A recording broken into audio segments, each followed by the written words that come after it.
everybody. I am Bhavna and you are watching Bhavna Education Diary.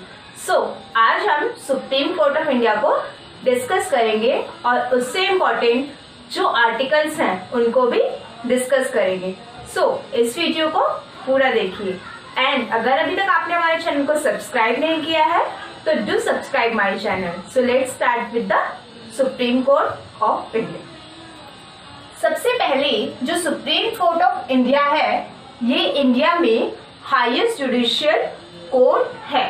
इस supreme court से नीचे सबसे पहले ये सुप्रीम कोर्ट से नीचे हाई कोर्ट आता है, फिर हाई कोर्ट से नीचे जो है बाकी के डिस्ट्रिक्ट और सब ऑर्डिनेट कोर्ट्स आते हैं. तो हाई कोर्ट ऑफ इंडिया में सबसे पहले कुछ इंपॉर्टेंट चीजें क्या है. सबसे हाईएस्ट है highest judicial court of Indian constitution और सुप्रीम कोर्ट के पास जुडिशियल रिव्यू की पावर भी है.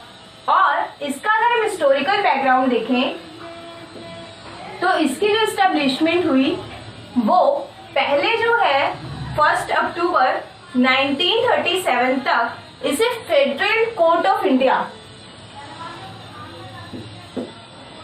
इस नाम से जाना जाता था और उसके बाद 28 जनवरी 1950 को इसे सुप्रीम कोर्ट ऑफ इंडिया के नाम से जाना जाने गया.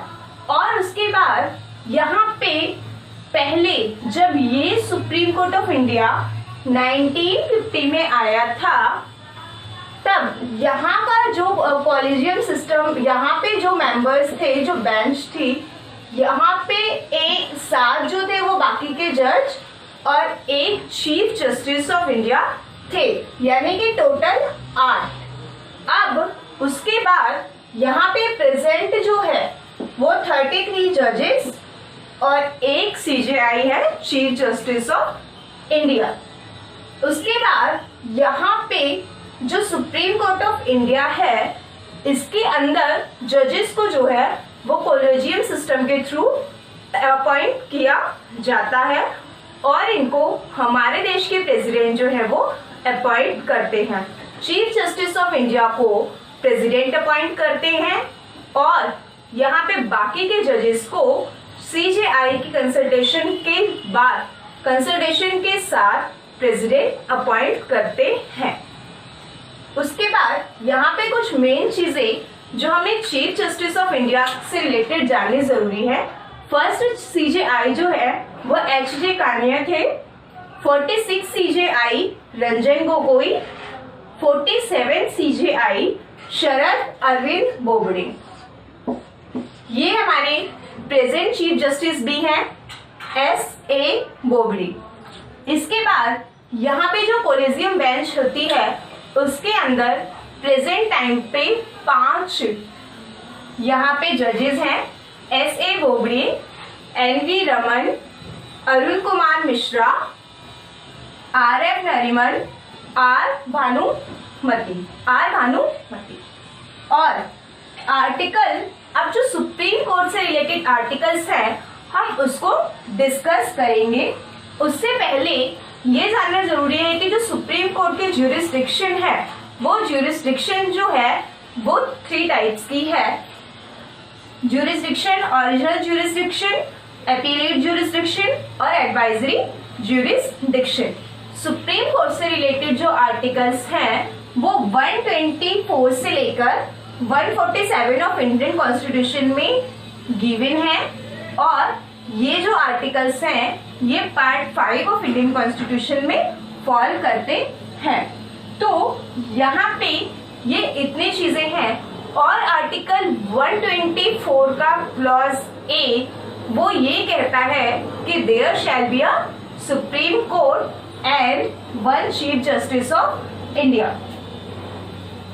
124 article supreme court and chief justice of India ये इसकी बात करता है. और उसके बाद यहाँ पे जो है अपॉइंटमेंट्स एडहॉक जजेस होते हैं, एक्टिंग जजेस होते हैं, ये जजेस होते हैं. अब आर्टिकल जो है 130, आर्टिकल 130 कहता है कि जो सुप्रीम कोर्ट है इसकी जो सीट है ये दिल्ली में होगी, बट यहाँ पे बाकी जजेस की डिस्कशन कंसिडरेशन से इनकी जरूरत हो तो इंडिया के किसी भी पार्ट में ये इनकी बेंच जो है वो जा सकती है, टेम्परेरी थोड़े जा सकती है डिसीजन वगैरह से रिलेटेड काम के लिए, लेकिन जो मेन इनकी सीट है वो दिल्ली में ही रहेगी। और इसके बाद यहाँ पे इसकी जो इनकी जजमेंट्स होगी ये पूरी इंडिया में मानी जाएगी। अब क्वालिफिकेशंस की बात आती है तो सुप्रीम कोर्ट के जस्टिस में सबसे पहली जो क्वालिफिकेशन है वो ये है कि वो जो है इंडियन सिटीजन होना चाहिए। और नेक्स्ट क्वालिफिकेशन यहाँ पे मिनिमम एज कोई भी प्रिस्क्राइब नहीं की गई है कॉन्स्टिट्यूशन ऑफ इंडिया में कि सीजेआई के लिए कितनी मिनिमम एज होनी चाहिए। नेक्स्ट क्वालिफिकेशन है कि 5 ईयर हाई कोर्ट में, किसी भी हाई कोर्ट में 5 ईयर जज का एक्सपीरियंस होना जरूरी है। नेक्स्ट है 10 ईयर एडवोकेट होना चाहिए और वो भी हाई कोर्ट में। नेक्स्ट जो क्वालिफिकेशन है ज्यूरिस्ट, प्रेसिडेंट के ओपिनियन में वो एज ए ज्यूरिस्ट पर्सन होना चाहिए। उसके बाद ही उस पर्सन को कॉलेजियम प्रोसेस के थ्रू सीजेआई अपॉइंट किया जा सकता है। नेक्स्ट टॉपिक है ओथ। तो यहाँ पे जो सीजेआई है वो प्रेसिडेंट के सामने जो है वो अपनी ओथ लेता है, ओथ टेकिंग होती है। और ये जो है इसके बाद यहाँ पे टेन्योर, इनका जो टेन्योर होता है बेसिकली कुछ प्रिस्क्राइब इसको भी नहीं किया गया है, बट यहाँ पे मैक्सिमम एज जो है वो 65 है कि 65 एज पूरी होने पर यहाँ पर तब तक वो सीजीआई की पोस्ट पर रह सकते हैं। नेक्स्ट है रिमूवल। जो यहाँ पे सीजेआई का रिमूवल है बेसिकली उसमें कुछ स्पेसिफिक प्रोसीजर, स्पेसिफिक टर्म नहीं दिया गया है, बट यहाँ पे प्रेसिडेंट के पास ये पावर है कि वो सीजीआई को रिमूव कर सकता है। बट वो जो रिमूवल है वो पार्लियामेंट के कहने पर हो सकता है, पार्लियामेंट के दोनों हाउसेस को इसमें इंक्लूड किया जाता है। वैसे ही भी जो पार्लियामेंट होती है, अगर हम पार्लियामेंट को देखते हैं तो उसके 3 पार्ट होते हैं, प्रेसिडेंट, राज्यसभा, लोकसभा। तो यहाँ पे सीजेआई के रिमूवल में जो है president on the recommendations of parliament, यहाँ पे एक इम्पीचमेंट वर्ड जो होता है, इम्पीचमेंट वर्ड से रिलेटेड एक यहाँ पे एक्ट है, जज इंक्वायरी एक्ट 1968। इस एक्ट में ये कहा गया कि जो जजेस होते हैं इनके रिमूवल में हम इम्पीचमेंट वर्ड का यूज नहीं कर सकते। और यहाँ पे इम्पीचमेंट से रिलेटेड इम्पीचमेंट 2 जजेस पे जो है वो ये प्रोसीजर लगाया भी गया था, बट पार्लियामेंट में वो पास नहीं हो पाया। 1991 में जस्टिस वी रामास्वामी, इनके अगेंस्ट जो है पार्लियामेंट में इम्पीचमेंट जो है उसको लाया गया प्रपोजल, बट पार्लियामेंट ने उसको एक्सेप्ट करने से मना कर दिया। नेक्स्ट रंजन गोगोई, जस्टिस रंजन गोगोई, इनके अगेंस्ट 2017 to 18 में पार्लियामेंट में इम्पीचमेंट प्रोसीजर जो है, इम्पीचमेंट प्रपोजल लाया गया, बट उसको भी जो है यहाँ पे नहीं माना गया। बात ये है कि अब तक किसी भी चीफ जस्टिस ऑफ इंडिया के अगेंस्ट इम्पीचमेंट प्रोसेस जो है वो इम्पीचमेंट प्रोसीजर पास नहीं हुआ है पार्लियामेंट में। नेक्स्ट है सैलरी। यहाँ पे जो चीफ जस्टिस ऑफ इंडिया होते हैं उनकी सैलरी पार्लियामेंट के थ्रू टाइम टू टाइम जो है वो चेंज होती रहती है या अपडेट होती रहती है, उसकी पावर पार्लियामेंट के पास है। Next acting chief justice. Acting chief justice को कब अपॉइंट किया जाता है? जब chief justice of India absent हो यानी वेकेंट हो, और next thing he is unable to perform his duty. And next thing, अगर वो सिक हो या कोई ऐसी प्रॉब्लम हो वो ठीक ना हो, तो देन इस कंडीशन में एक्टिंग सीजीआई को यहाँ पे प्रेसिडेंट अपॉइंट कर सकते हैं। That is given in appointment of acting chief justice in article 126 of Indian constitution.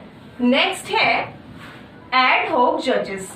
Ad hoc जजेस जो है ये इनको कब अपॉइंट किया जाता है? इनको तब अपॉइंट किया जाता है जब यहाँ पे मिनिमम रिक्वायरमेंट जजेस की अवेलेबल ना हो। ये एड हॉक जजेस की अपॉइंटमेंट 127 आर्टिकल में दी गई है। उसके बाद आता है आर्टिकल 136 जो काफी एग्जाम्स में पूछा जाता है कि 136 से तो डायरेक्ट पूछा जाता है कि special leave to appeal by the supreme court वो कौन से आर्टिकल में गिवन है, या तो इससे रिलेटेड कुछ भी कई क्वेश्चंस बहुत आते हैं। तो जो अगर कोई भी स्पेशल लीव अपील होती है तो वो सुप्रीम कोर्ट में जरूर होनी चाहिए, और सुप्रीम कोर्ट के पास ही लास्ट पावर जो है किसी भी जजमेंट के रिव्यू की वो सुप्रीम कोर्ट के पास है। Next article 137 review of judgement और ऑर्डर बाय सुप्रीम कोर्ट। जो कोई भी ऑर्डर सुप्रीम कोर्ट के द्वारा दिया जाता है या कोई भी जजमेंट, तो उस पर रिव्यू करने की लास्ट पावर भी जो है वो सुप्रीम कोर्ट के पास ही होती है। नेक्स्ट है 141 आर्टिकल।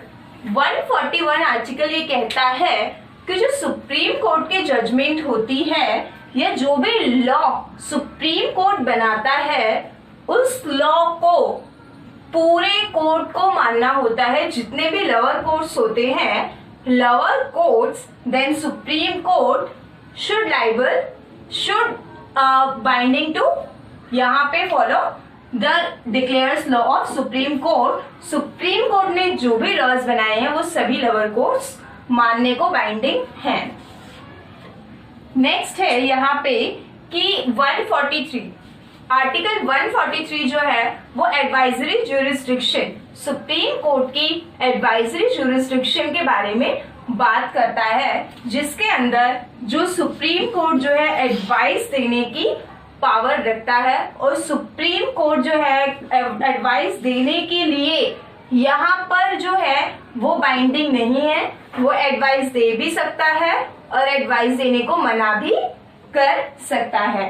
और इसके अलावा ये कुछ में इसके अलावा और भी आर्टिकल्स हैं जो सुप्रीम कोर्ट से रिलेटेड है, 124 से लेकर यहाँ पे 147 तक। बट ये आर्टिकल्स वो हैं जो काफी बार एग्जाम्स में पूछे जाते हैं और जो बहुत मेन है। बाकी सुप्रीम कोर्ट के सारे आर्टिकल्स ही इंपॉर्टेंट है, बट ये आर्टिकल्स ज्यादा इंपॉर्टेंट है। That's all from my side, and don't forget to subscribe my channel and keep watching our videos. Thank you.